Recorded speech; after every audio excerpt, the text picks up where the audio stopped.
তো এই লাইনটা একজন মায়ের ছিল। লাইনটা ছিল এরকম যে, হে আল্লাহ, তুমি আমার প্রসবের সময় আর আমাকে কত ব্যথা দিবা, তোমার কসম আমাকে যদি আরো ব্যথা দিতা, আমার সন্তানের একটু স্পর্শেই আমি সব ভুলে গেছি।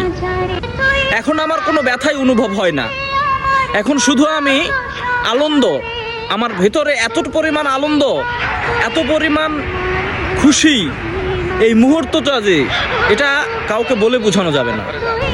80% মৃত্যুর সংখ্যা জেনেও আমি মা হয়েছি। প্রসব ব্যথা তুমি যতই দাও, শুধু আমাকে মৃত্যু দিও না।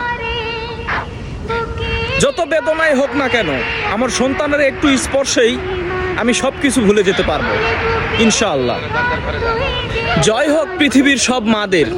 প্রসব ব্যথার সময় যখন একটা মা মারা যায়, ওই রকম বেদনার আর কোনো মুহূর্ত হয় না এই পৃথিবীতে।